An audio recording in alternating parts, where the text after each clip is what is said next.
My grandparents used to say, yeah, at any rate. Now they're dead. At any rate, hi everyone. I'm Hannah. I'm Jake. And welcome to the first episode. Why are you hydrating while doing that? They don't want that. Their needs are secondary to my hydration. You're sucking on a silicon teat. I will literally die if I don't get water. I really don't think that's the case. I'm mostly water. Yeah, but like minute to minute, you won't die. You don't know my life. I do. I'm pretty confident I have a shot at getting this right. The Spiro makes you pee a lot, so. Are you gonna pee during this? Hopefully not. Okay. Dehydrates you, though. Anyway, welcome to the inaugural episode of Ask Hannah, which is basically the same show as Ask Hugo, except... Now this is the first one. Except now I'm, honest about things during it, I guess. I love the idea that the last 60 have been lies. Yeah. There's probably been some lies in there, but... Oh, yeah. People have asked us, like, you're straight, cis, whatever. Oh, that's What's true. your opinion on this? And I've been like, yeah, that's accurate. I wasn't lying to you. I would never lie to you. Give guys. it 5 years. We'll see where Give it where 5 he's years, at. and we'll see where my balls are then. We can keep them in communal jars right next to each other. I'm probably not going to cut my balls off. But I have, again, I've said this many times. If I could take them off at night. Okay. Good to know. I'm slumber trans. That's it. While I'm sleeping, The trade-off I'm is I'm genderless while I'm sleeping. Okay, I was gonna say, because the trade-off then is when you sleep, you're gonna have to grow boobs as well and deal with that while you sleep. I have like, they don't form together, but I have some flesh here. Yeah, it's a little different. Yeah, they're not. Like, I'm also fat, but like, I also, because of the hormones I've been on for like 9-10 months, more so. I'm not gonna look at them. I'm not gonna look at them because you're playing with them. Can't do it. Staring in your eyes. I have power now. Anyway. Is that what that is? I don't know. Do I make 7 cents on the dollar from ad rev while I sleep? Anyway. So we got some stuff. It looks like most of these are from Twitter, and then we have some interspersed from the Discord. So, more incentive to follow us on the social medias. Of course. This is all this is for. Honestly, these are just ads for Twitter and Discord at this point. I don't know about that. I like talking about this stuff. No, we don't. Grift. My 1,000 Faces. Hopefully I can remember some of these ads. A lot of these people I recognize. So, My 1,000 Faces says, would you and Jake ever consider doing a long-form video series on the career of Jack Chick? Ooh, what would that even look like? I think that would be fun to do, maybe a 1 or 2 part thing where we just kind of go over the details that are known about him. I know there's an actual documentary called God's Cartoonist. I haven't seen that, so I'm not super privy to the personal details of his life. Just because it's never been super relevant to the Chick tracks, we just know based on his work that he's a fucking weirdo and that he's a bigot, and now he's dead. He was in the military and he came back and he went to California and he started a printing thing and... I don't know. Other than that, he tried to do a comic with that dog that he puts in all the Spike. The one who's behind you all the time. Yeah. Spike? Yeah. Chomp? I think it's Spike. I don't know. Who cares? He's no Stan Lee as far as cameos are concerned. No one's like, oh yeah, I love that dog. Neither is Stan Lee anymore, though. He's perished. So I'm wondering. Do you think there was like a moment in his life, like his best friend jumped on a bomb in Vietnam and he's like, no, I have to, or wherever, Korea? I don't know. I'd have to look more into his personal life because I know very little about it. And if we ever do decide to do a video on it, obviously we'll do a deep dive on it.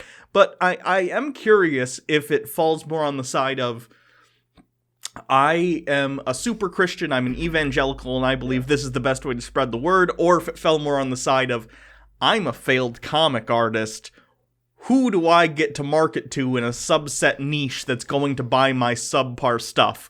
Oh, the evangelical Christians, which, by the way, if you're looking to... So you think he was on that grift shit the whole time? I don't know. It may be a little mix of both, maybe a 70-30, who knows, but...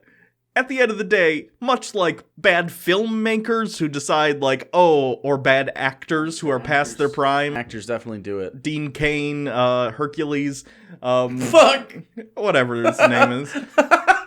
It seems to be a place that they go. They go to the evangelicals. They go to the God's Not Dead movies because that audience doesn't care as much about quality as much as they care about the message that the thing is pushing, regardless of how well it does so. So, I don't know. I think it'd be interesting to look into, at the very least, and see where this insanity came from.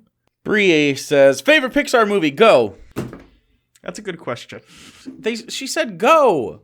Okay, Disney Go! Disney, Go! I have to explain. Pixar, go! Wall-E. Disney Plus just came out, and I've been watching a lot of the Pixar movies. I have a special place for Toy Story because I actually saw Toy Story in theaters when it was new. Toy Story 1 doesn't hold up super well. From an animation standpoint, the story is nice. Oh no, the humans look more like plastic dolls than the plastic dolls do in that movie. It is weird. Which I understand. The voice acting is still great. Even if Tim Allen's a piece of trash in real life, does a great job. Sure. Toy Story 2's a better film, I think, overall, and I think it has, obviously the animation has improved quite a bit. The humans, they're animated, but they look like humans, more or less. But that has a really nice story with the Jessie, the cowgirl stuff. Even though Stinky Pete is the obvious villain the whole time. It's a children's movie, not really a fair thing to criticize. I think it's for children to go I knew he was the bad guy. Maybe. But either way, I find that movie to be pretty good. But overall, the one that I think best encapsulates Pixar is Wall-E. I'd say Wall-E is up there. I also like Finding Nemo and Finding Dory. I really like Finding Dory. Oh, I didn't like Finding Dory. Why not? It felt like again, a lot of the Pixar sequels I don't think have been good at all. I'll explain why in a second, but I don't like Finding Dory. I don't like Monsters University, which is a prequel, but same thing. What are the other sequels they've done? Cars. I haven't seen Incredibles 2. I didn't like Cars 1 very much. You haven't seen Incredibles much. 2? It's okay. It doesn't have the same shit going on. It's not as good. But Finding Dory, I just felt like it reminded me of the 90s Disney sequels that were straight to DVD. And similarly, I just saw Frozen 2, which isn't Pixar, but it's Disney animation, and they're fairly similar at this point. They're both owned by Disney. Frozen 2 had no third act. It's the first 2 acts, and then it's 10 minutes is the finale. Does anyone care if I spoil Frozen 2? I mean, some people might care. I don't care. Spoilers for Frozen 2. Skip ahead a minute or so if you don't want to be spoiled. Turns out, because this one is, in the same way the first one's kind of a Christmas movie, but it's not, because all the wintry stuff. This one's kind of a Thanksgiving movie, a fall movie. Sure. Even though it's not. They even have a situation where the parents of Elsa and Anna, grandparents actually... Let's just say they're dead. They are dead, but they went to this land with these native people. Oh no! Oh no, a war started. How did the war start? And the twist is that the white people started it. Whoops. Is that a twist? I mean, maybe if you're a kid, I don't know. But I mean... A white one?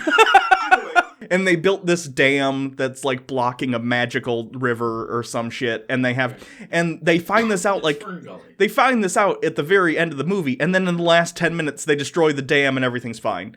Beautifully animated movie. Songs were okay. The Lost in the Woods song that's sort of a riff on a 90s Elton John Disney song is pretty fun. Not that great. Finding Dory felt vacuous and just let's do more. You saw the first one. Here's another story, even though we don't really need it. I don't know. I didn't care for Frozen anyway. Sure. I love it. I love Frozen. I really don't like Frozen. I do, and I love Moana too. Moana's fun. Yeah. I haven't seen Coco, which I hear is amazing. I heard it was good. I haven't seen it yet. It's on Disney Plus. I'll watch it at some point. I hate saying that because it feels like I'm advertising for them, but it's true. It is on there. It was also on Netflix for a very long time. Maybe. But Wall-E I really like because that first part where it's no dialogue except for them saying each other's names. Really great visual storytelling. I love the opening where it's the Hello Dolly song and it's over shots of just the universe. It's a nice contrast between sort of an old style musical and a sort of sci-fi stuff going on. Sure. I think the message is good for kids, even though I guess you could argue whether or not it's in your face. I think it's relatively not. I mean, it's there, but it's not like Fern Gully where they're like, pollution bad. It's more like, look at what happened to the earth. We fucked it up. Rampant consumerism, whatever.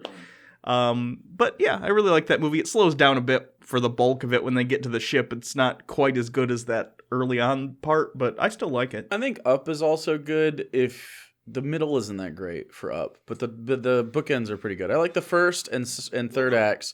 Well, if Up was just a short that Pixar had done, and it was the first it was that first 5-minute scene, it would have been the best short they've ever done. The rest of Up loses me a little bit. It's still good. I like the end of Up a lot. I just don't like I don't know, the middle stuff with the dogs and shit isn't really for me.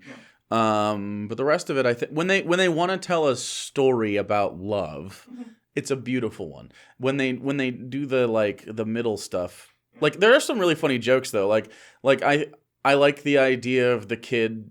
I think the kid, whoever the actor is, he did a really good job. I like his interaction with stuff. I kind of wish it had more to do with the house in general, because the kind of the idea is he takes his whole life. Yeah. And I feel like it would have been more interesting if he's like protecting that house. And at the end, he realizes it's just stuff. And he does realize that in the movie, but it's for a different reason. You wish it was more of a thematic through line. Right. Because the whole beginning setup is like he's keeping the house and his relationship with Ellie and like that protected from the big corporation. And then he uproots that. And is like, fuck the land, I don't need the land. So that's part of something he gives up. Where they built a life together. Well, that's not important. The house is where it was kept, right? And then he moves on to the thing, and then he gets it to the place, and then at a certain point decides, well, it's not about that, it's about our memories and shit because of the book or whatever. And then he throws all the shit out of the house. And that's a good moment. But the middle of it doesn't have a reason why it's... Like, the only reason that is really impactful is because the first 5 minutes were really impactful. So I don't know. They could have had like the perfect. I think it probably would have been too sad for a kids movie though. You know what I mean? I think you needed the middle to not like just make all the children end themselves. The silly bird and the talking dogs. The silly bird was funny. I like it that she was a girl the whole time, but she still has a boy name, and that was cute the whole time. Ratatouille is also good. And then I was gonna say Ratatouille is a go-to. I like that for adults too. I wish Patton Oswalt got more voice work. I mean, I'm sure he does some stuff, but I thought he was actually really good in that. I think Patton was in some Star Wars stuff, but I could be wrong. The ending monologue that the critic gives is really poignant, and I don't know. I love cooking stuff so much, and not just because I cook, but because like it gets me in the history. It tickles my history nodule, wherever that's located. It's somewhere in the balls. And like I like watching anything about food that isn't about food, if that makes sense. What are you looking for? Nothing. Do you need help? No. Okay. So like Cooked on Netflix, Chef's Table on Netflix, where or Ugly Delicious. And then a new there's a new show with the David Chang on there as well that he walks around with Seth Rogen and stuff. Anyway, so the story is about food, but really it's about the people or the culture or the political climate or the thing that Anthony Bourdain used to do after No Reservations. I can't remember what the CNN thing was called, but it was really, really good. He died, but so good. So I like that kind of stuff. And Ratatouille is like, it's more about the food. But then obviously the thesis is like this is about the memories of that the food brings to you and how it makes people feel. And I like that. Yeah. So Ratatouille and WALL-E, those are my favorites as well. But you stole them. And Toy Story. That was a long Pixar talk. Yeah. Go! Mayor of Gaming, is there a class in D&D that you just don't click with, or do you feel like you'd be fine with any class? This is a good question. There's one that specifically to me is something I can't see myself playing, but because of that, someday I want to play it because I feel like I don't know what I'd do with it. Okay, but it's so against type. Explain to me what it is I think I know what it is. Explain to me what it is and why you don't think you would do it. Without telling you what it is? No. Why? No, both. I'm just saying. Okay. Like, I think I could talk you into it. I can't see myself playing a cleric. Yeah. That's the one. Specifically because it involves so much of... How do I put this? In the mechanical department, it involves a lot of healing and making sure you're putting the needs of other people in the party first, which I am shit at as a person. Mm-hmm. But also... in the roleplay sense, and that's part of the D&D that I really like, a lot of clerics tend to be, like, look at Alenia in Charisma Saves, like, have a very strong... Which is a thing we do live on my Twitch channel that you can come watch, and it's also available in perpetuity on Unpopular Culture. Sure. She has a very strong, like, moral sense of duty and strict moral guidelines for certain things, which is the opposite of the character I play in The Professor. And that's basically an extreme version of myself. So it would be so playing against type. And there's also a little bit of a holier than thou attitude. And even though she's not technically a cleric anymore, a lot of that personality stuff still carries over. Yeah. I don't know. I don't know. I'm interested in playing it someday because I think it would be so interesting to do something so opposite, or if I could think of an interesting avenue to take that down that's a little bit different, but still in class. I don't know. The rest, I think, sound fun, though. Like, if I was more proficient, and as I continue to become more proficient with the knowledge of D&D and the mechanics of it, a druid would be fun. You chose wizard the first time. I know, that was a poor choice. It was a big one. Basically, just now, am I starting to be like, okay, I gotta use the utility, I gotta counterspell, I gotta... When someone's charmed, I gotta uncharm them. I'm so glad that I had... Like, it just clicked for me in my head, like, I understood the mechanics immediately. Well, that's not true. Not immediately. Not as a player. Once I was like, you know what? I think I'm interested in DMing. I thought, you know what I'm going to do? I'm going to make a character sheet for everything. Yeah. And I'm going to like play simulated rounds against some random thing, right? And I just went back and forth. And after I did that once, I kind of got it. Now, it's not like I could play your character with proficiency right now because I wouldn't know all the class features and stuff that go with it, which is what makes those distinct. But yeah, I can get the gist of it pretty quickly, and I think you DMing probably helped. Maybe. Last night we did, or was it last night, the night before? Last night. Yes. We played yesterday, yeah. Last night, that fight was the first time I think I felt actually proficient in because I was like, I have a plan, I know what I'm doing, I'm going to think about the action I'm doing and how it's going to affect other things on the field as opposed to just... We also don't fight a ton in D&D, so... But still, I don't know. Yeah. Yeah, I thought it was fun. I think you guys do a good job. I thought we did a bad job. I thought we did really well in that fight last night, actually. Yeah. No one actually went down. Mm-hmm. Evelios got close, but... they had some other abilities they didn't get really a chance to use because you guys did a good job on them. So, but besides that, as far as the cleric is concerned, the idea of a cleric that doesn't want to be a cleric is a really good idea. Yeah, how would you... I'm trying to think, man. How would that... Oh, man. You owe a debt to a god. Sure, that'd be okay. And you don't have to get along with the god. You can even try to go against the god. And begrudgingly helping other people after being a person that maybe doesn't normally do that. And maybe you could even start out like not really healing them a lot. Like preparing spells that aren't healing spells. They have lots of spells. And then over the course of the campaign, learning to be more... I'm just saying. Yeah, maybe campaign 3. Clerics are pretty fun. Clerics have a lot of badass stuff that nobody else gets either. Yeah. They have very specific spells that can do a lot of weird ass shit. There is one that I want to do someday. In one of the... I don't know. I mean, I hope... Ideally, we'll, as a group, be doing D&D together for a long time, and I think that'd be fun. Someday, I want to play as a younger version of the Monitor, and play sort of at that point, I would say morally gray. We'd have to go a few more campaigns to flesh out the rest Plus, of the world. Plus, some of it would be a little similar to Professor, and I want a lot of distance between that. I don't want to do the same thing twice. But the idea of playing... And maybe not let the rest of the party know. Oh, yeah, I wouldn't until it got to a point where something maybe happened to the eye or something. I don't know. And, of course, now Sarah's going to watch this, and every campaign from now on, she's going to be like, it's the new character. I mean, that's going to be, like, years. I know. Still, I think that would be a lot of fun, to play a character that, in my head, is a villain, but trying to play them in a way where it's like their actions make sense to them, and to them, they are not evil. Yeah. And, you know, as much as I like... just playing in general, I feel like streaming it makes it like a better.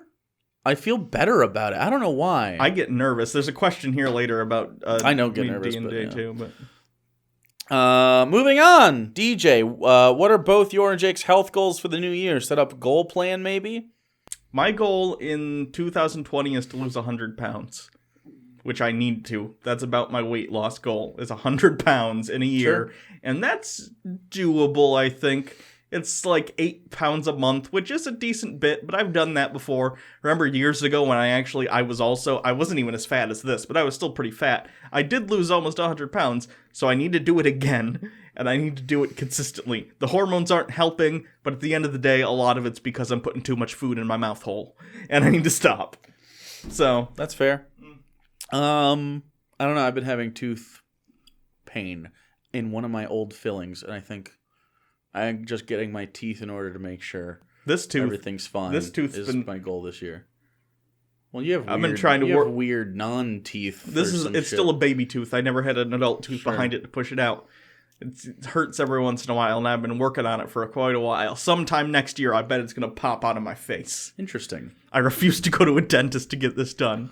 No, I'm probably going to go to a dentist. I feel like a piece of that filling. I've had this filling it was my first ever filling. This one right here. I only have 2. Otherwise I have pretty good oral health. And it's been really sensitive. It doesn't like hurt. It just has been sensitive. And I also have some I have old wisdom teeth, and I haven't been to the dentist in a while. So that's my overall health goal. Yeah, I think that's probably every time I try to work out, it ruins the next 3 days. So because of your ankle. Yeah, I've resigned have you thought to about just doing eating less food. Have you thought about doing? I mean, I'm sure there are exercises you can do that don't involve. Yeah. I do some of them, but like sit-ups aren't necessarily involving your ankle. Yeah, I've done those before. It's just you get an elliptical bike or something. Those are my ass, but you can get one with a big old seat. I have one with a pretty big seat. Yeah, I don't like it. So it's a thing where the part about working out I like is the running, and I can't do it, and it really frustrates me. Just go to the doctor and get some... Oh, yeah, just go to the American doctor. I'm sure. Just get another mortgage on your house to fix the pain. I was going to make a joke about you getting addicted to opioids, but... Did you see the person I was arguing with the other day? The guy I was arguing with the other day, who is a libertarian who believes he's a opioid crisis truther. So he doesn't think there's an opioid crisis? Correct. He believes that it's the government making up a crisis so that they can somehow seize control. Of what? I don't know. They already have control of the government. Yeah. They're the government. Yep. Okay. He's legit kind of crazy. He's, Oh, really? Libertarian? Not altogether? Strange. I mean, even for a libertarian. He's a minarchist. Do you know what a minarchist is? A minarchist? Interesting. Not a monarchist, minarchist. He believes that the government should exist, but its only function should be to provide military, police, and legal services. What about firefighters? No. Private. Yes. Okay. And don't think you want that. Legal services for if someone does something to your personal property. They should no private legal services? No. I think he wants that, but he wants courts. He wants judicial systems. I see courts. He's a lawyer, so I assume wants. I see. He wants his stuff regulated. Yeah. Oh, weird. Fucking libertarians, get the fuck out of here with your bullshit. What? I was just gonna move the fuck on. I was just gonna say this person had nothing to do with it, but I'm moving the fuck on. I was just gonna say, don't you know the only way any person can ever hurt another person is if it's a group of people and they call themselves a government? If they get together and call themselves a corporation, it's fine. They can't hurt anyone. Anyway. Silly old bear! Dearest Hannah and Jake, this is from the Discord. First off, I want to say congratulations to Hannah. You are a strong, amazing person. I guess you are too, Jake, and I hope you feel all the love and support. Secondly, I would like to ask for some advice. I come from a very emotionally/verbally abusive family. From juggling to this, I have 2 younger sisters who are still living with my mother and stepdad. My middle sister just came out as bisexual. My mom told her bisexuals don't exist. I am still a closeted bisexual/poly woman. I have tried to support my sister, but it is causing issues with my mom on all fronts. I won't stop supporting my sister, but I also feel guilty for being able to hide behind a hetero relationship. Help! What do I do? I love the idea that your mom's like, bis don't exist. And you're like, but I like the ding and the vagoo. This is fucked up. I'm sorry you're dealing with this. It's just, that's funny to me. I'm going to preface this by saying, don't do anything you're not comfortable with, but I do think it would help to put yourself in your sister's shoes and understand that at the very least, even if you don't come out to your parents for whatever reason, I would recommend you come out to her so to at least let her know she's not alone in this with amongst people who are very close to her. But honestly, if it were me, I would also come out to the parents, especially if you're not living there anymore and you're not, like, dependent on them financially, just to be like, hey, you know what? You're being assholes. You don't even have to say that harshly. Just be like, hey, you know, you're being very insensitive. You're not being cool. This is, like, not okay for you to say these things to her because I also feel these things and this is who I am as well. And if you're going to disregard your children like this, don't be surprised if they disregard you in return. So, I don't know. It's tough. But I do think being open and honest would help the situation. And even if it doesn't, it would at the very least expose them for the kind of people they are. Here's how I deal with this. I argue with them. So maybe it's not the best. Maybe how I deal with this isn't the best way to do it. Because I would be like, I'm bisexual. Fuck it. I mean, deal with it. What does that bother you? Why does it bother you? What bothers you about it? That, like, I want to date somebody that might look similar to me? Like, what? What bothers you about that? It's a sin. Is it religious? Does it seem religious? Is she just a bigot? Like, I don't know. There's got to be different things. And of course, it depends on the safety of the people around. I don't know. You said they're emotionally abusive, but I don't know to what extent that extends to, like day-to-day life and safety overall. So for your sister specifically, because it sounds like maybe you're out of there, but yeah. And I don't feel, by the way, I don't feel like if you're bi, if you're in a what seems to be a heterosexual relationship, if that happens to be hiding, like you're bi, you're valid, that's fine. Like you can be in a heterosexual relationship. Not a big deal.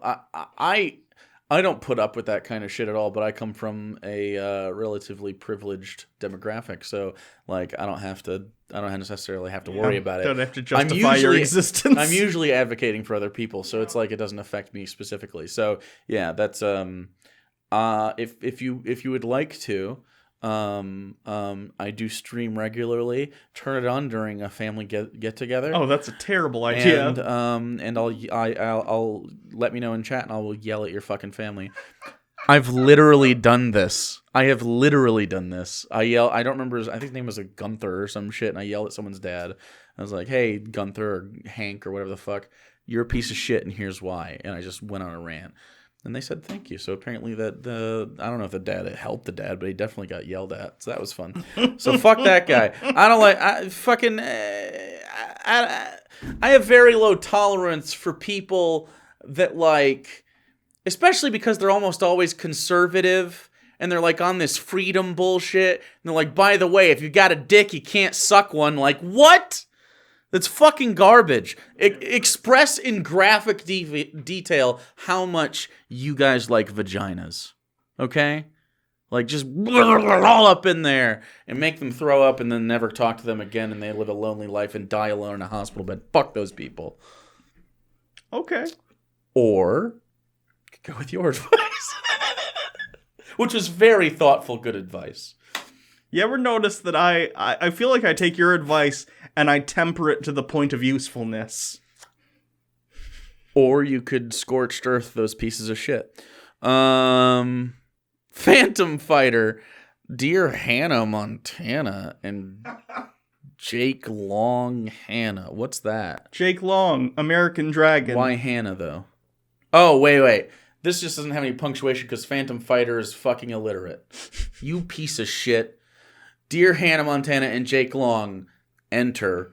Hannah, what are your thoughts on Elon Musk's PS1 mobile? What's this? What is this? Cybertruck, the PS1 mobile. People are saying I thought he for some reason had like a PlayStation 1 mobile handheld. No. And I was like, I don't care. That's a dog shit truck. I talked about this briefly on stream. I'll be very brief about it here because I'm not going to go on a whole Elon Musk. I guarantee people are sick of that shit. But the truck is ugly. Taste is subjective. If you like it, that's great. I hope you're fortunate enough one day to have it, and I hope Tesla is still around for you to buy one if that's what you want. That's not the point. The point is, on a good day, it is an incredibly controversial choice for a truck design. Most people who use trucks for utility purposes won't like it. Secondly, the windows fucking cracked, and he said that they were bulletproof, which is hilarious. But I could shoot it with a gun. No, you can't. If you want to kill the person inside, yes. Well, why else would you shoot at the car? Sure. Thirdly, any pedestrian who gets hit by this thing is going to be bisected immediately. Obliterated. Amazing. Fourthly, no crumples. The crumples, sure. Fifth, the door ding test was a complete fraud. If you look, he's using a dead blow hammer. If you don't know what a dead blow hammer is, basically it's sort of like a rubber mallet in the sense that on the ends are these rubber bits that sort of deaden the blow of the hammer. When he hits the Ford truck door, or whatever kind of truck this is, they hit it with the middle steel part. There's pictures on screen, you'll see it. But when he hits the Tesla Cybertruck, he hits it with the dead blow end as to deaden the blow and make it not dent as easily. It's a fucking magic trick. It's a shitty magic trick. They didn't even, paint the ends of the dead blow hammer a metal color. They're still fucking orange or whatever. I don't know. It's whatever. Looks like a warthog. Elon Musk is gonna do what he's gonna do. I don't care that much. That's not true at all. I shouldn't say that. I don't want to be a liar. I care very much on a very personal level. But it's whatever. Alexander Tigerstone, dear Hannah and Jake, do you guys take issue with people whom you don't like enjoying something you do enjoy? For example, if you two enjoyed something like playing Fortnite, but Elon Musk also plays and also enjoys playing Fortnite, would him doing that ruin Fortnite for you two, or would you just ignore the fact that the person you don't like is also enjoying something you like? It's like saying, I don't know, Dave Rubin's gay. You can't be gay anymore? No, who cares? I don't give a shit. For instance, I really like Rick and Morty. The Rick and Morty fan base can be fucking embarrassing. Yeah. I like Doctor Who. The Doctor Who fan base tends to hate everything about Doctor Who. Star Wars. Star Wars, same thing. And I think the opposite works in this too, in that I can like something that a lot of other people don't like. I really like The Last Jedi a lot, and that bewilders some people, and that's okay. Yeah, but they're wrong. I can express why I like that movie, and have in the past. Second best Star Wars movie. And I'm okay with the fact that other people don't like it. Some of the criticisms I disagree with, and I can have a discussion about that, but at the end of the day, art is completely subjective. The only disagreement they get to have is that Canto Bight was a boring section, except for the reveal that they sell weapons to the rebels as well, which was cool. But Canto Bight is pretty lame. You know what argument I hate about that movie? Why didn't Holdo tell the plan? He was just demoted for not following orders. Poe Dameron is our hero, not theirs. As an audience, this is one of the three main characters. Yeah. So he's got to be right? Which is why that's a good thing. The twist is that he was wrong. But the logic of the story, there's no reason she should tell Poe Dameron right. that. Whatever, I don't care. If you guys don't like the movie, that's fine. It's just a fucking Star Wars movie. It's a giant conglomerate owned by the biggest media company in history. I don't give a fuck. I don't have a personal stake. I enjoy the movies, though. Mandalorian's quite good, too. Some of these people like the prequels. Yeah. Woof. Same thing with Star Trek. A lot of people hate Discovery. I like Discovery. I've liked what I've seen so far. Yeah. It hasn't been a lot, but I like it. Season 2 is better than Season 1. I get Season 1 had issues, but... I mean, everything has issues, though. Things people love, Dark Knight is not a, like a perfect movie. I wouldn't compare Star Trek Discovery to Dark Knight, but I get what you're saying. No, I wouldn't either. What I'm saying is like even great things have flaws. I understand. Yeah, most thing. I can't think of a thing that doesn't have like a flaw. Sure. And that's what makes us human, okay? New Doctor Who on the 1st, by the way. Yay! I actually have to catch up. I was planning on just binging all of it. I have the Blu-ray if you need to borrow it. I think it's just on Prime, right? I don't know if the newest season is I actually. have to catch up. Sarah has to catch up through the. Yeah, she's still on Capaldi. Yeah, we're on our way though. There's some really good Capaldi stuff. Anyway, I don't know why it would like. Okay, just for the record, we should probably address the actual question as far as like if someone you hate likes a thing. Oh, I don't care. Whatever you like, someone you hate likes the thing. No matter what it is. Yeah.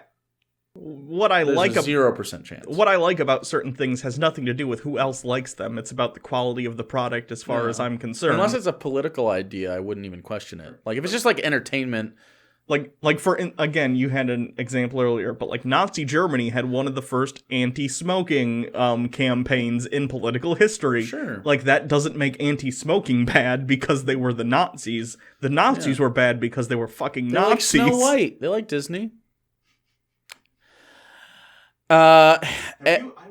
Real quick, I watched Peter Pan recently because of Disney Plus. Oh boy. That's racist. Oh boy. Oh yeah. I have not seen that since I was like 5 years old. I've seen it. Holy shit! Yeah, that made me feel real awkward. Yikes! Literally watching anything like 2010 prior is like sketchy. Like, like seriously, you'd be surprised how much shit you thought was like fine, and then you go watch it again, and you're like, wait. Are they being super racist? I watched Pinocchio too. That one doesn't, if I remember correctly, I don't remember it having overtly racist stuff, but it was interesting seeing in a children's Disney movie, children smoking and talking about smoking and calling each other jackasses, which I know it's a literal, like, jackass is a donkey, but, like, they would not put the word jackass in a children's Disney movie today because the word ass is in it. You know, I watched Shazam the other day. It took 2 sittings. Yeah. But I watched it. Yeah. No. Wait, Shazam? Shazam. Kazam. Shazam. Shazam. DC superhero movie. Oh, okay. I liked that movie. I thought it was cute. Awful. I disagree that it was awful. Oh my Suicide Squad is awful. No, Batman vs. Superman is awful. Shazam's an okay. Suicide Squad was way worse than awful. I'd put Shazam up with a mid-tier Marvel movie. I don't know a Marvel movie besides Dark World that I'd rather watch. Or that I'd rather not like. I'd pick Shazam over. Interesting. I'd watch Shazam before I'd watch, like... Even Ant-Man and the Wasp was better. No, I didn't like this. I'd watch Shazam. The villain was so like okay. So if you guys haven't watched Shazam, it's available on Prime Video if you'd like to watch it. I think or HBO. It's somewhere. I have both of them and they're on the same thing, so I don't know which. The bad guy is what's that actor's name? It's not Stanley Tucci. It's the English version. I can picture him, but I don't know his name. See, but if you're gonna say like he's just cartoonish, that's the point. He's like he's almost a parody of a typical movie supervillain. He's the bad guy because his dad and brother blamed him for a car accident they got in. Yeah, like years and years ago. But they both survived, and then every single one of them became very wealthy. And then he's like, but you didn't like me, and then he goes and steals some powers and stuff. Like, it's really fucking dumb. It's no dumber than a lot of the Marvel movie villains. It's really not. I think you're wrong there. What was his motive? He like in the first thing he does is he goes and he gets retribution, and it's like, okay. It's a superhero movie. His character arc is over. It's boring. It's a terrible movie. I disagree. I disagree. My favorite part of that movie is when they're not doing any of the superhero stuff. Okay, but it's more of a comedy about the kids. That should have been a Disney movie. I disagree. You're so wrong about this. Nah. You're very wrong about this. Shazam? Yeah. I'm not saying it's a 10 out of 10, but it's like a competently made funny family superhero movie. Don't watch it. I disagree. Watch it. You'll enjoy it, I think. It's not The Joker, but it's a good movie. I mean, if you want to watch a family movie, go like watch one of the animated Shazam. Like they have good Shazam animated stuff. That's if really you like good. the Marvel movies, watch Shazam. You'll like it. I disagree. Okay, tweet at Jake why he's wrong after you watch the movie. Yeah, that's fine. You go ahead. Edge, Hail Satan. What's better, Star Wars or Star Trek? I think I like Star Wars better, and I think you like Star Trek I like better. Star Trek. We've had this conversation multiple times. I like Star Wars. I'm really liking The Mandalorian a lot. But, like, it's... Star Wars' lore is just deeper, and it's not so human-centric, and I like that. Oh, Star Trek has incredibly deep lore. Are you crazy? Oh, I know it does. I'm just saying, like, it's like in the last, like... There's a difference, though, and I say this because I'm the kind of person who literally sits and while I'm playing video games for hours will listen to channels that just talk about lore from different worlds and stuff. Star Wars lore is very much about legends, and this thing happened, this event happened, and this Jedi ceremony, you know, it's very story based. It's like tales around a campfire. Star Trek I like in a different way in that it's like, this is the structure of Starfleet Command. This is how they work. This is what the Daystrom Institute does. This is how Dr. Noonien Sung came up with the Data Android and B4 and you know what I mean? It's just very different. Star Trek is a little more clinical and like, this is how a theoretical future society is structured and how the governments of those societies work and interact, whereas Star Wars is more... By a racist womanizer. Yeah, whereas See, that's interesting, though. I like that about Star Trek because... It starts with Gene Roddenberry and ends up being in this inclusive world. Yeah, and it's interesting to me to actually look at... Because if you watch Discovery and you watch the original series at the same time, the behaviors are not out of line. That era of Starfleet, the 20... I think they just put that in the canon, I know, but like 2250s, Starfleet's kind of fucked up. Like, they're kind of fucked up. And they're not this idyllic society that they become in TNG, whatever. TNG is basically utopia as far as the Federation citizens are concerned. So, I don't know. I've always enjoyed Star Trek for that reason, because I enjoy that sort of clinical... Here's sort of speculative science fiction, and here's how the ships work, and here's why this ship is designed this way, whereas Star Wars, it's just, we designed the ship this way because it looks cool. Star Trek does that too, but there's usually more logic after the fact. And Star Wars, sometimes it starts that way, but like the reason the TIE fighters are the way they are is specific. I suppose. And I suppose, like literally they are. So the difference... Here's what I would say. Okay. In Star Trek, I like when they explain why ships have certain designs in the way that they are via some scientific bullshit that isn't real technobabble. In Star Wars, like in Solo, when they're like, the reason the Millennium Falcon has that notch on the front is because it had an escape pod, and the escape pod ejected. That's not a design. That I don't care about. That was because the Millennium Falcon was designed to look like that, right? But like the TIE fighter specifically... I know, but I'm saying when Star Wars... One sec. When Star Wars post-hoc tries to explain things, it's eye-rolling. Is very different, yeah.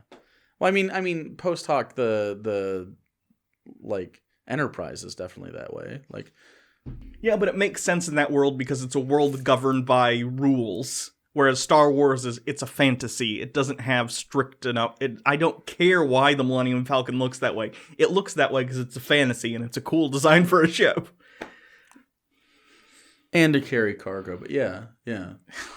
But like the TIE fighters specifically are that way. Those are solar panels on the side, and so they're to recharge because they have short range shit, but they don't have any armor plating like the rest of them. So that's why they're faster when they get into the atmospheres and stuff, and why they can cheaply build them really fast is because they don't have any life support in them. That's why they have like tubes and shit hooked up to them, whereas the like X-Wings and stuff don't, because they're long range. Like, you never see a TIE fighter go into warp because it doesn't, or whatever that is, because hyperspace because it doesn't have... You're having me Star Trek in my head now, because they don't have that, and so they're basically so that you can just literally swarm people with lasers. See, all of this sounds boring to me, whereas the same explanation in Star Trek interests me. It's about what I get out of each. Star Wars I like for the adventure, fantasy, interesting stories, not the details as to why things are the way they are. Because a lot of the answers are, because George Lucas was basing a lot of the designs on World War II stuff, so that's, you know what I mean, they're doing sort of a oxygen mask thing. Of course you can explain that in universe, but that's not as interesting as, like, the stories of the wars going on. Star Trek, a lot of it is about the technobabble, and that's why I like that. I don't know.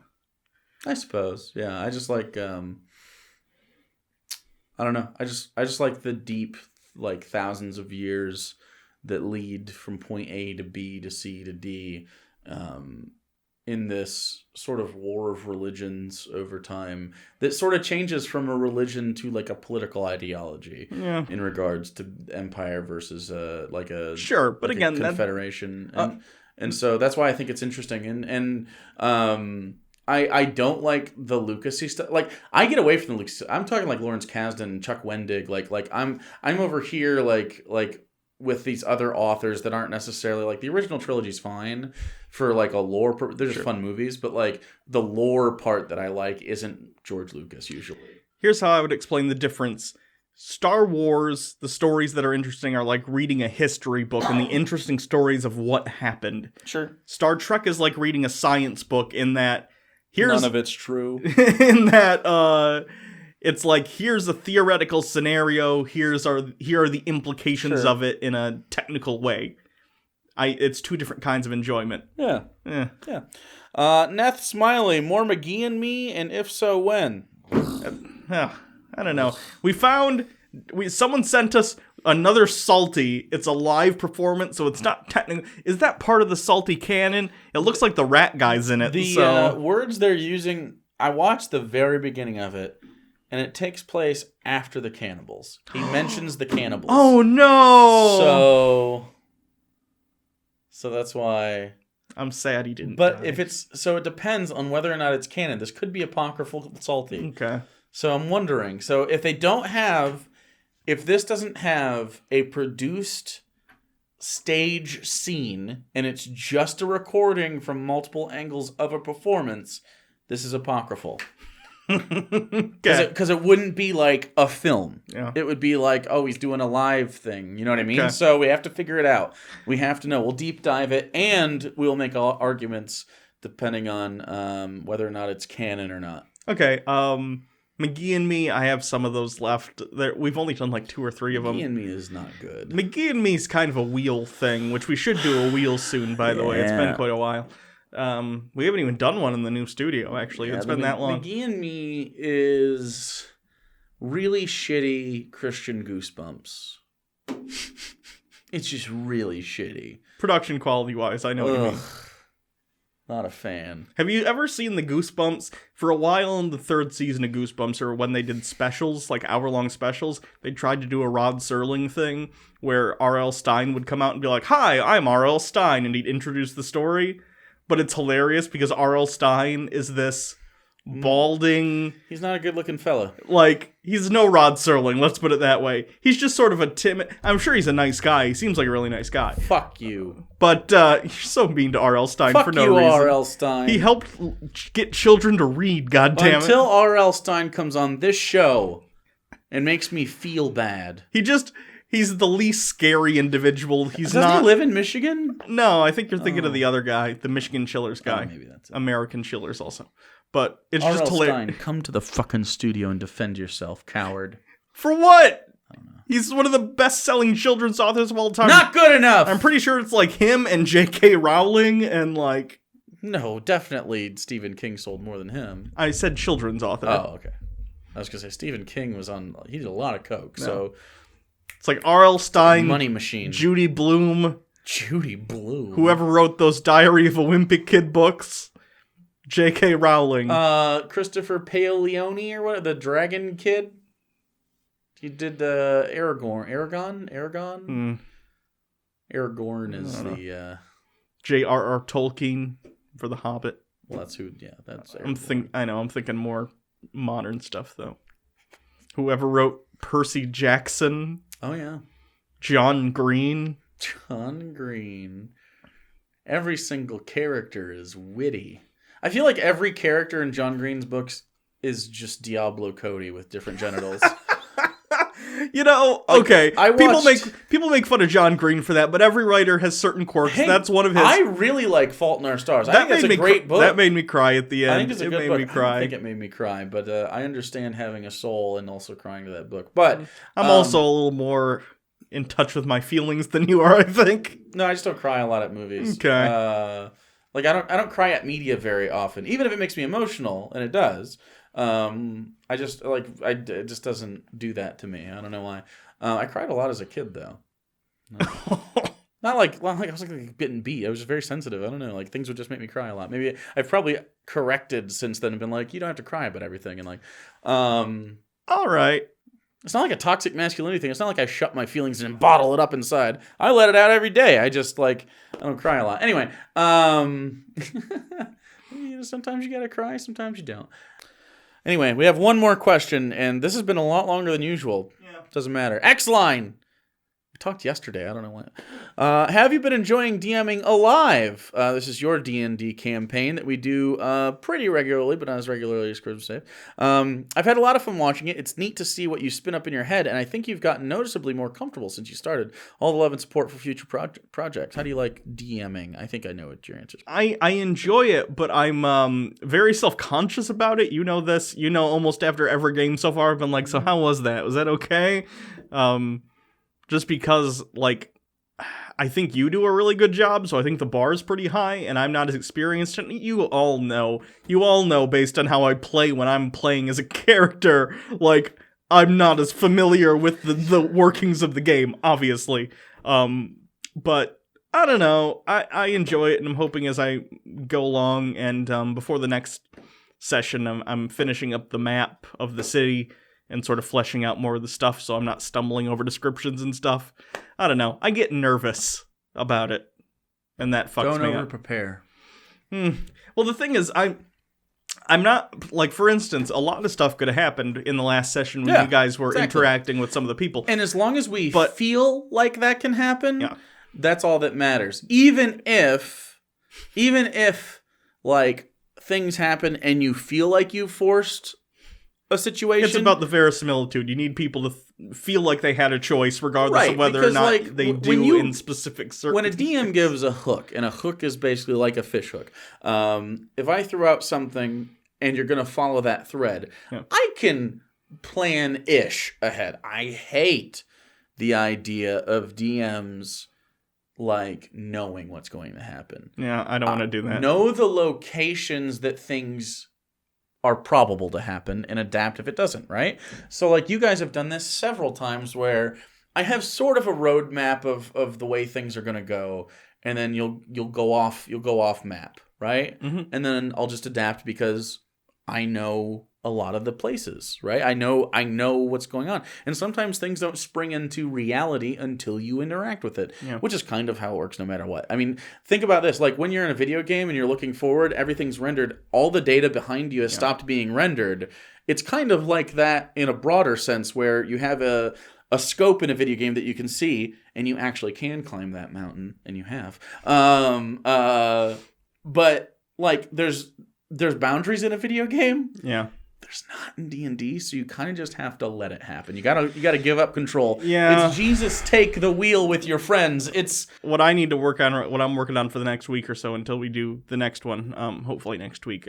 Randy, I know, is available. We'll see if Alex is. Yeah. But just nailing down the locations, their sort of look and feel and the sensory stuff going on so that when you're there, I can describe it well. Mm-hmm.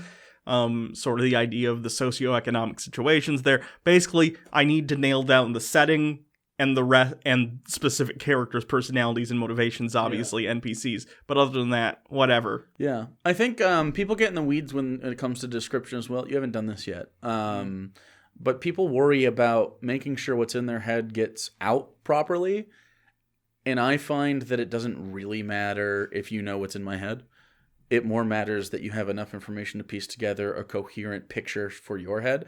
So the place you were just in with, there was a a room, and it had like the bed that was made out of the stone, and then it had like a pad on it, and there was an end table, and there was a plinth. Yeah, that's interesting to me because I guarantee if you could take the image all of us had in our heads individually, it would have been different. Because I don't need to. Once I say obsidian, dark, sort of prismatic, maybe cut rock, but was it hewn? Was it polished? Was it rough for you? Because mine in my head is like kind of like flint, where it flakes off and it has these Okay. But for you, it might be. I was smooth. Thinking incredibly, because in my head it was unnaturally right. smooth, but and it also looks very machine. But it also had runic designs in it, and so are those more square or more round for you? Yeah. I don't know, because I don't have to really give you the exact colors and details of these things, because after a certain point, you're going to zone out. So if I say, okay, you stand at the mouth of a cave, there's some moss on the ground, and you look in and you can hear the drips of water off the top, and at a certain point, the light just doesn't reflect back and you can't see much, but you can see cobblestones as if there's an old path on the way in. What color are those cobblestones? Gray for you? I don't know. What color is the moss? Most moss is green, but some of it's not. Yeah. Are there vines hanging around? Is it like a Dagobah thing? Is it I have no idea. I didn't need to say these things. So people get in the weeds a lot when it comes to description. Yeah. You don't have to. Another thing people get in the weeds about are describing characters. Same exact thing. I can just say broad nose, tan skin goblin, and you're like, okay, what's his hair look like? Who fucking knows? The hair looks like whatever it looks like. Might not have hair. Where it says he wears leathers. What's he have on? Does he have a scarf too? I don't know. And if I don't say that stuff, you don't have to manufacture what I'm thinking. You just your brain fills in the blanks. You fill in the gaps. Yeah. And I learned that from my DM last time, my very first DM, who was giving very broad descriptions like that. And I was giving him a ride home at the time because I had picked him up as kind of our routine. And give him a ride home. And then I mentioned something about the character. He's like, oh, actually, she has blonde hair or something like that. It's some dragon princess thing that was in human form. And I was like, interesting. You actually didn't say any of that, but you didn't have to. Mm-hmm. And it just it sort of clicked in my head that he's always been pretty vague. Yeah. It's interesting. It's not like reading a book. You know what I find really interesting? The little things that people latch on to that you don't expect to. Yeah. Stan Irving was going to be a one joke, and now the next session you guys are going to go on a little adventure with him. Yeah. It's very strange. Yeah. It's I don't know. Yeah, I don't know. I didn't know that you guys were going to latch on to any necessarily one character or anything, so it just depends on what's going on. Yeah. I think that's kind of the joy of it adds realism to it, because in a video game, say Fallout or something, or Skyrim or whatever, which aren't very well written games, but I've been replaying through Skyrim after I'm at the same time I'm playing The Outer Worlds. Holy crap, is the writing night and day. Yeah. I'm embarrassed for Bethesda for how bad they've gotten and how lazy they've gotten and how railroady they've gotten. Mm-hmm. It is a nightmare. But if they have an interesting character, but it only has one thing to offer, it's such a bummer. Yeah. I'm playing a quest right now, for instance, that the quest where in what's the name of the town? The town where the Skyrim for the Nords people are located. Winterhold, maybe. The maid there's place that you're shoveled to? No, it's the one where Ulfric Stormcloak is the Jarl. And I'm doing the Blood on the Ice quest where you have to investigate that murder. And I've played this before, and I guess I didn't realize until now, you have to accuse the wrong person before the quest will continue and allow you to figure out, oh, that was the wrong person. You can't even, if you know, even though the evidence as they presented it would also point you to the correct person, you have to guess wrong first for the quest to continue. It's maddening. I'm like, this is so lazy. Yeah. Why are you doing this, Bethesda? So it's not a new thing. Fallout 4 and Fallout 76 certainly aren't I like Fallout 4. Out of the blue. I like Fallout 4 more than I like Skyrim, but only because the game feels better as a video game. It's not because the story is better. Like, I don't like the stories. I don't really care for the characters. I enjoy base building stuff, so I enjoy that part, but it's not usually what I got like out of Oblivion and stuff. And I'm sure Oblivion, don't get me wrong, when I was young, I was a lot younger when I played Oblivion, so I'm sure if I played that right now, and I have played it somewhat recently, some of it still feels a lot better. The writing feels more compelling, especially as far as the guild quest lines are concerned. The Dark Brotherhood quest is one a lot of people bring up in regard to Oblivion, and it is still really good. But Oblivion, even the Skyrim? No, I'm talking about Oblivion. Oh, okay. Dark Brotherhood's in Skyrim as well, right? Mm-hmm. Yeah. In Oblivion, it was you could murder anyone, and then the Dark Brotherhood would find you. And then it turns out someone's going around murdering other Dark Brotherhood people, I think. It's been a while, but it's still pretty good. The Mages Guild quest was, I think, better in that one, too. The Mages Guild quest in Skyrim kind of sucked. I think D&D kind of ruins some of these linear things from time to time, but if you write it well, you can get away with it. The thing is, I'm even though obviously with D&D there's a huge array of more things you can do. I recognize that in a game you can only only program so many things. That's what I'm saying. Like if you give it enough birth. That's why you have to play. It plays to its strengths. That's why The Outer Worlds I think works, because it knows what it can do and what it can't do as a video game. The writing is solid. The companions interact at good times that make sense. The voice acting is really good. They don't have like 4 voice actors like Bethesda does, despite making millions of dollars. Like Pavardi, I think is her name. I haven't played a lot of it yet. Oh, you should. It's really good. I love her as a companion. She's really interesting and she's really fun. And when you're having conversations with NPCs, they'll actually chime in with, like, relevant stuff, which it always bothers me in Bethesda games that your companions don't do that very often. Yeah. I don't know. I hope Bethesda gets better, but I don't think they will. I think we're about done with the golden age of Bethesda. I think, hopefully, you have a splinter group come off of there. Maybe. I would have a lot of respect for Todd Howard if he said, you know what, ZeniMax has been pushing us to do some really fucked up stuff. I'm leaving. I'm taking X number of developers with me. We're starting our own studio. Call it Climb the Mountain. Yeah, Mountaintop Studios. Something like that. Baby Climber. I don't know. Ooh. It could be called Cliffhanger Studios, but it's a baby doing the Sylvester Stallone cliffhanger thing. Yeah. Anyway, I don't think Todd has it in him. Bethesda games are a mile wide and an inch deep, whereas The Outer Worlds, it's smaller, but there's depth there. And I'm always looking for depth in video games, and I think it goes back to D&D. Like if you only have like surface stuff, it's not gonna work. It's gonna feel really shallow, and like like everything can't be the most something you've ever seen in your life, or everything becomes pointless, right? The mundane is just as important as the amazing in D&D, and I think video games forget that shit too. And Skyrim has the reverse effect where everything's pretty mundane. Like even the cool stuff ends up being mundane because it doesn't like. And I think Fallout 4 does a better job of making the big moments feel big.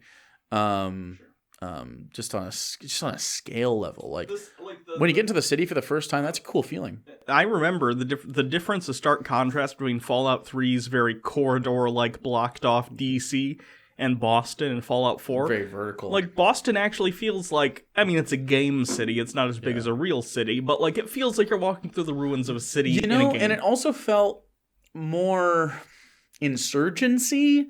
Mm-hmm. Like where block to block things change quite a bit, and like where you could be safe 100 yards from now, you'll be very not safe, and that felt good. Again, there's not Bethesda's always good at the non-narrative shit. Like all the extra shit is always pretty good. Like they have rich worlds with like a dead body clutching something can be more of a story than any of the story they put in. Environmental storytelling is a strong suit of theirs. Yeah, and I wish that they would just like lean on that. Like honestly, give me just a sandbox and then have different goals. Like you're very close to describing Fallout 76. Be careful. Well, no. They have. I've played Fallout 76. Yeah, me not too. What I'm thinking. Like, and maybe start with like the idea of like when you're building a character, what is this character's goal? Mm-hmm. Maybe this will change, but what is your goal from day one, right? Walking out of the vault. And maybe you don't always have the same story that you start out with. And don't give me this long, like, I don't want your narrative. What I want is, like, I want to be a player in the universe. What I would like. And, like, do I want to, like, rebuild my vault? Then that's the kind of stuff that I'm going to be working towards for the next 100 hours. The earlier Elder Scrolls games, Daggerfall did this, where you could, your race and stuff. Those are more text-based, right? And it would, no. Wasn't Daggerfall? Or ever since Arena, it's always been a first-person, like, you can explore the world. I played Daggerfall. I played Morrowind, but... The Daggerfall was before that. Daggerfall, you could, like, pick what province you're from, and that depends on where you, like, start the game and stuff like that. That's the kind of shit I like. Like, in Fallout, I would love if it was a story that was a little more broad and open. Maybe there's a general storyline involving all the different factions, and you decide, maybe I was born into the Brotherhood of Steel, and my quest is going to start there, and they're going to have some mission for me, and that'll tie into the other stuff. Or maybe you are a vault dweller and you grew up in a vault. Or maybe you're part of the NCR if it's one that's on that coast. You know what I mean? Where you have slightly different stories. But the thing is, Bethesda doesn't want to put in the effort for this kind of thing. And you can have a voice protagonist if you want, but I love the idea of being able to turn it off, right? I agree. I don't like the voice actor in Fallout 4. I'm not either of them. I like. Okay, so the part I like about it is like comments about the world as you're going around it. I like that. I don't like how forced the rest of it feels, because it stops being a role playing game and it turns into being Doom guy. Yeah. And so and Doom is a game that you can play. Like, I don't really need to be this overpowered monstrosity all the time. I did like that they made the power armor reasonable. We're going on a huge tangent, but I know. Fuck it. I really like the power armor in that game. It feels it's something you have to manage. It's something that feels like a vehicle. And it actually is changing to the modular stuff to it was fun. Sure. I wish the armor, they almost got it. They almost nailed it, but you still have like full outfits that are one item.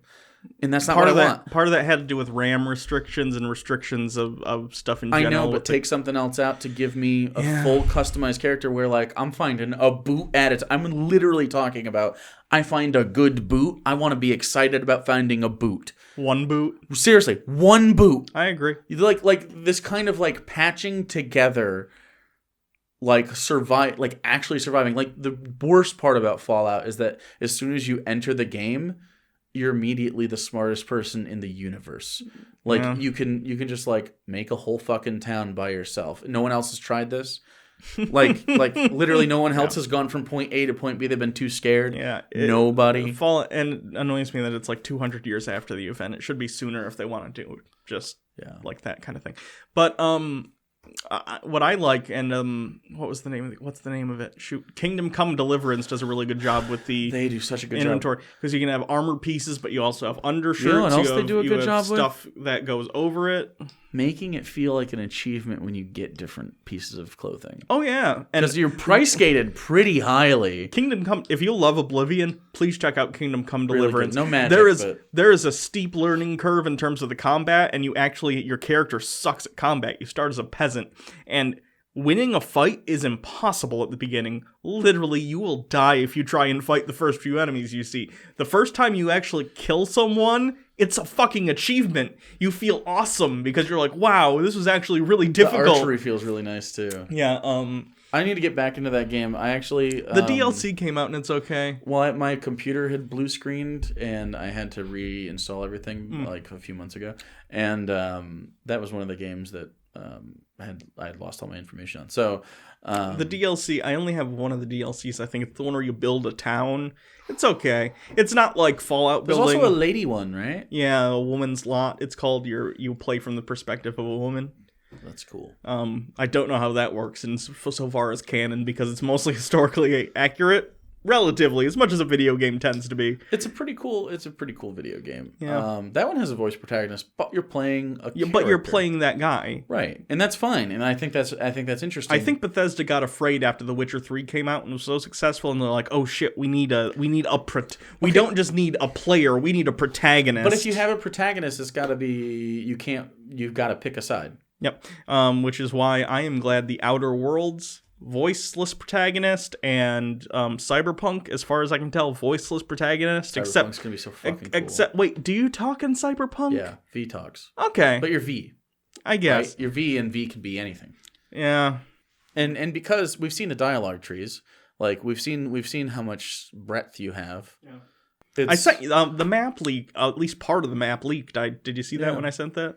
Yeah, I'm excited for it. Off-map stuff. Sure, too. But very still, vertical. Even if it is smaller, I'm fine with that as long as it has that depth. It has the more details. It has more interesting stuff. I mean, CD Projekt Red is amazing, and there was a thing that said Rockstar is coming out with an open-world medieval. I did see that. There were some listings for a project called Project Medieval. That'd be pretty cool. If they could give me a Red Dead 2 experience in a medieval setting. I still want a new Bully game. I mean, Bully in medieval isn't going to work, but yeah.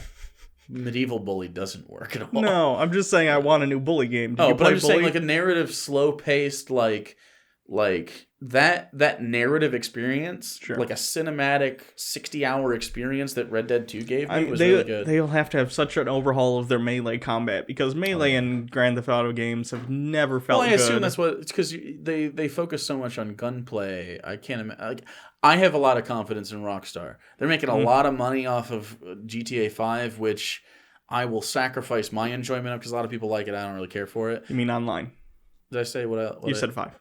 Yeah, GTA 5 Online. Well, that's what I meant. But GTA 5 Online. They just label it as GTA Online now because it seems like that service, when they do GTA 6 or whatever, they're just going to continue online into that. So your character will continue to be persistent throughout. Interesting. I don't know. But I have... They nailed the tone of like the West. I can't imagine they can't nail a medieval tone, especially because the medieval times is fucked. Like, it's so fucked. And Rockstar handles fucked up things so well. Yeah. I think they can do that. We'll see. I'm hoping it'll be good. Yeah, I think it will be. Well, this is a really long episode. Yes, it was. I don't know why. I don't know. I've been feeling more talkative and happy since I came out, so I think that's part of it. I'm always talkative. I know. So, that's it. I tweeted this a while ago, but my medical expenses have gotten quite high for the hormone replacement therapy. You might want to make this 2 parts. Holy shit. Yeah, maybe. We'll see. This last thing was like 40 minutes. Maybe. But I actually started a GoFundMe for the transition fund, and that's going to cover stuff like HRT. It's going to cover surgeries that'll come down the road. But if you can donate to that, that would be excellent. I would be very appreciative. If you can't, I understand. Your support still means the world to me, so thank you regardless. Other than that, you can follow us on Twitter at PapaBroJake, at Hannah Reloaded. You can always donate to the Patreon campaign if you want to help support the show in general. All these links. And my penis! All these links are down in the description. Penis oils. Yeah. Do they make that? Like, not like lube, but like oils for your pee-pee. Not specifically. Someone make... you know what? I'm going to start it. Papa Jake's penis oils. Papa Jake's pee-pee oil. Papa and pee-pee. It's a... Papa Jake's pee-pee oil. And it's for your... It's for your pee-pee to be tip-top health. I don't know. We're in the alpha version, okay? Don't put too much pressure on me for marketing at this point. Okay. You can always, I already said the Twitters. I think that's it. P.O. Box. If you hurry, maybe you can get something in for the... Hurry! I think you got time. For the December P.O. unboxing. Yeah. We're doing Cornsgiving on Saturday. Maybe the following... You have about a week. About a week, probably. I think probably on the following Saturday... At latest, the Saturday after that. Sure. So between 1 and 2 weeks until the big Christmas stream, where we'll unbox a bunch of you guys' nifty stuff. That'll be fun. We should make cookies or something. Okay. Until next time, I'm Hannah.